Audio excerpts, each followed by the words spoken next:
You probably won't believe that with just one small switch and a small piece of wire, you can modify your Stratocaster style guitar to have a way more tonal possibilities.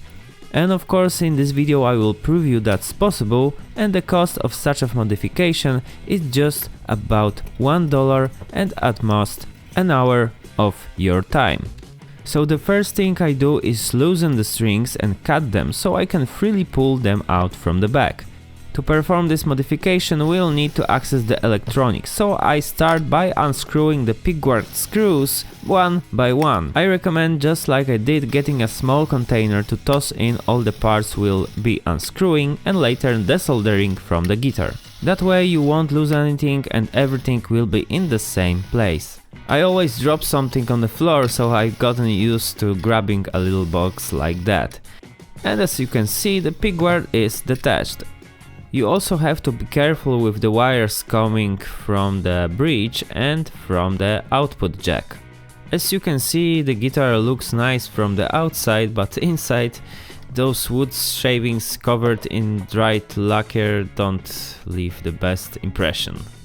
Meanwhile, I've turned on the soldering iron so it can heat up, and now we're going to remove one of the tone pots, so I'm pulling off its knob now. Sometimes the knob doesn't come off easily, so you can gently wiggle it side to side or try prying it up with something. And now we will desolder tone potentiometer. And a quick reminder to be careful with those wires because you can easily break them. So I heated up the soldering iron and now I'm desoldering the first wire, which goes to the tone potentiometer. This tone potentiometer is used for the middle pickup only. What I'm going to do here is to have just one master potentiometer for every pickups. So simply I will have just one volume and one master tone. I got a bit ahead of myself and started unscrewing the pot, but of course there's still one more wire to desolder. I will just cut it in a moment, because actually I don't want to heat up the whole potentiometer. Of course you can choose to desolder it if you want, or just cut it as I did. A small piece of wire left there won't get in the way and won't be a problem. If your soldering iron isn't very powerful, it can also be not easy to do. So as you can see, I'm just snipping it. And to be honest, I don't like soldering the pots, everything heats up unnecessarily. It's easy to burn something or melt it. I'd rather have dedicated pins to connect the ground, also including the shielding tape. So as you can see, I've already prepared the switch. I've got one big hole and one small one from where the pot was. It works out perfectly because these little switches come with washers that have a small notch. That way the switch won't spin around even if it loosens slightly. You can also take a moment to clean up the foil that's always under the pots. So first I will insert this washer with notch, and then the second washer also included with the switch with those tiny teeth, or as I like to say, the sun-like. So before we will tighten the switch, it's also a good idea to add another washer on the other side. Here you can see I noticed a bit more foil, so I scraped it out. It's unnecessary, it doesn't look great, but again, it fits with the already messy interior of this guitar. I'll be trying out different washers, but to save your time, I'll tell you now, a size of 7mm washer fits the best. Of course, if you don't want to remove one of the tone pots, you might consider just getting a push-pull potentiometer that has a built-in switch.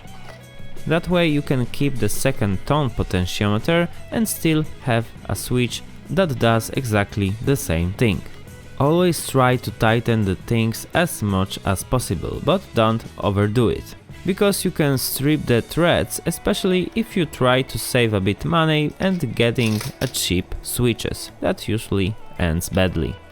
Just go by feel, once there's a resistance it's usually enough. but make sure all the components and the pigward are well screwed, because if they start to rotate you might rip out wires and end up having to fix everything.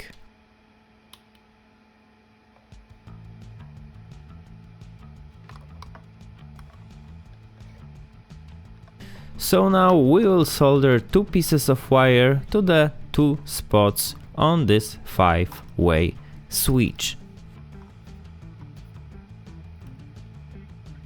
Look, this white wire is our neck pickup and the red wire is the bridge pickup, and of course we also have the yellow one. The yellow is the middle pickup.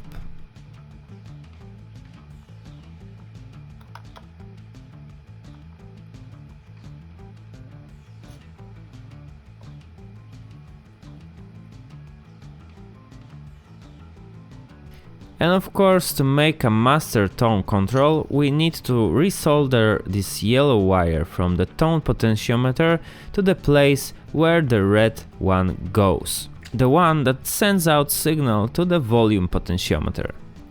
I'm soldering with lead-free solder, so I've got a much higher temperature here, and the solder on this switch is solidifying a bit too slowly, so I am not entirely happy with how the soldering turned out.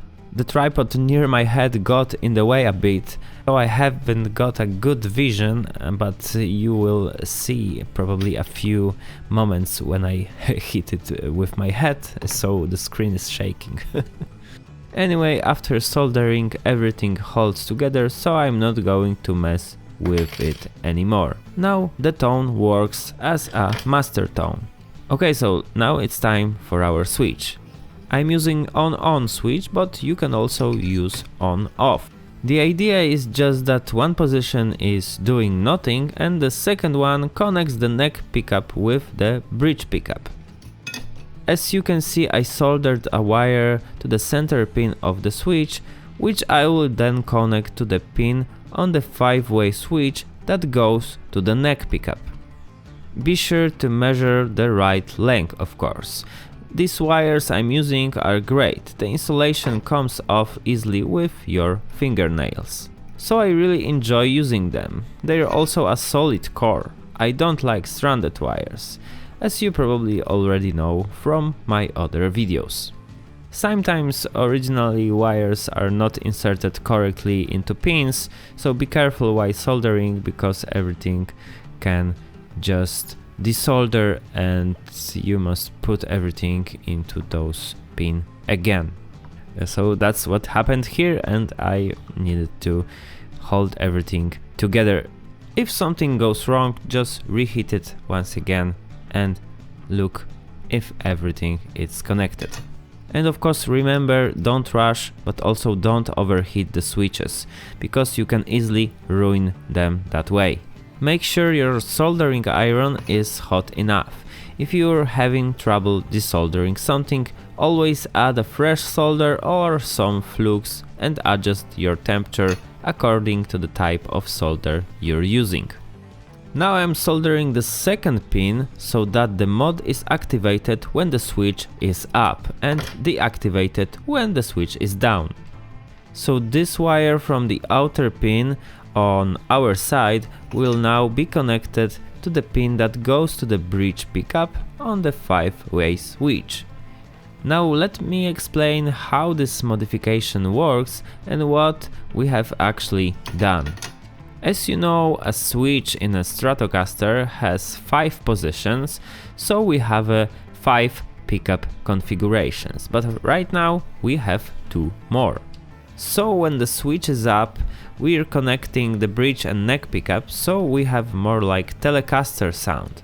And of course, if you turn the switch down, our 5-way switch works exactly the same as normal. But if you turn it up, it connects those 2 pickups together. And as I said, we have now master volume for every pickup configuration. And when the switch is up and we're in the second position of the 5-way switch, all 3 pickups will be active. So we get 2 additional tone configurations. So we are all set, time to screw everything back together, string it up, and I will show you how it sounds. Personally, I really like the position that lets me use the neck and bridge pickups together. The one with all 3 pickups I like a bit less, but it's still something interesting and definitely useful for tone experimentation. If you want a guitar that gives you a more than a standard Stratocaster, this is definitely a cool mod for you.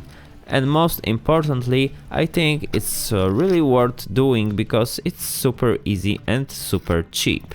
Here in Poland the cost of this modification is about 5 Polish złotych, so it's about $1 and something or $1 and something euro. You can easily find those switches in a local electronics store.